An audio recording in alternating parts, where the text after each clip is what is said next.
For a long time we made our way around the hill country of Seir. Then the Lord said to me, You have made your way around this hill country long enough. Now turn north, give the people these orders. You are about to pass through the territory of your relatives, the descendants of Esau who live in Seir. They will be afraid of you, but be very careful. Do not provoke them to war, for I will not give you any of their land, not even enough to put your foot on. I have given Esau the hill country of Seir as his own. You are to pay them in silver for the food you eat and the water you drink. The Lord your God has blessed you in all the work of your hands. He has watched over your journey through this vast wilderness. These 40 years the Lord your God has been with you, and you have not lacked anything. So we went on past our relatives, the descendants of Esau who live in Seir. We turned from the Arabah road, which comes from Eloth and Ezion-Geber, and traveled along the desert road of Moab. Then the Lord said to me, Do not harass the Moabites or provoke them to war, for I will not give you any part of their land. I have given Ar to the descendants of Lot as a possession. The Emites used to live there, a people strong and numerous and as tall as the Anakites. Like the Anakites, they too were considered Rephaites, but the Moabites called them Emites. Horites used to live in Seir, but the descendants of Esau drove them out. They destroyed the Horites from before them and settled in their place, just as Israel did in the land the Lord gave them as their possession. And the Lord said, Now get up and cross the Zered valley. So we crossed the valley. 38 years passed from the time we left Kadesh Barnea until we crossed the Zered valley. By then the entire generation of fighting men had perished from the camp, as the Lord had sworn to them. Now when the last of these fighting men among the people had died, the Lord said to me, Today you are to pass by the region of Moab at Ar. When you come to the Ammonites, do not harass them or provoke them to war, for I will not give you possession of any land belonging to the Ammonites. I have given it as a possession to the descendants of Lot. That too was considered a land of the Rephaites who used to live there, but the Ammonites called them Zamzummites. They were a people strong and numerous and as tall as the Anakites. The Lord destroyed them from before the Ammonites, who drove them out and settled in their place. The Lord had done the same for the descendants of Esau who lived in Seir when he destroyed the Horites from before them. They drove them out and have lived in their place to this day. And as for the Avites who lived in the villages as far as Gaza, the Caphtorites coming out from Caphtor destroyed them and settled in their place. Next we turned and went up along the road toward Bashan, and Og, king of Bashan, with his whole army marched out to meet us in battle at Edrei. The Lord said to me, Do not be afraid of him, for I have delivered him into your hands along with his whole army and his land. Do to him what you did to Sihon, king of the Amorites, who reigned in Heshbon. So the Lord our God also gave into our hands Og, king of Bashan, and all his army. We struck them down, leaving no survivors. At that time we took all his cities. There was not one of the 6 cities that we did not take from them. The whole region of Argob,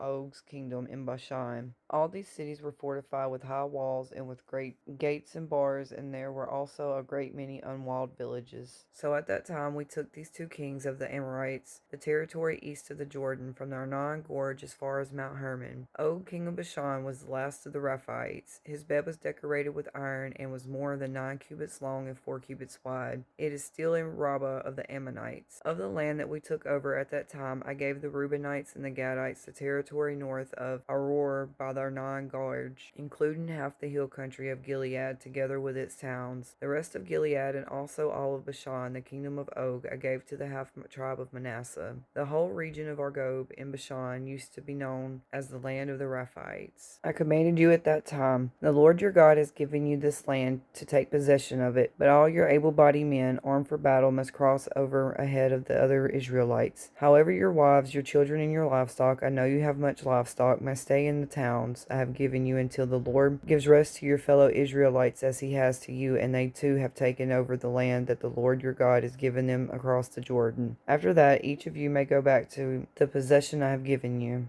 At that time I commanded Joshua, You have seen with your own eyes all that the Lord your God has done to these 2 kings. The Lord will do the same to all the kingdoms over there where you are going. Do not be afraid of them. The Lord your God himself will fight for you. At that time I pleaded with the Lord, Sovereign Lord, you have begun to show your servant your greatness and your strong hand. For what God is there in heaven or on earth who can do the deeds and mighty works you do? Let me go over and see the good land beyond the Jordan, that fine hill country in Lebanon. But because of you, the Lord was angry with me and would not listen to me. That is enough, the Lord said. Do not speak to me any more about this matter. Go up to the top of Pisgah and look at the land with your own eyes, since you are not going to cross the Jordan. But commission Joshua and encourage and strengthen him, for he will lead this people across and will cause them to inherit the land.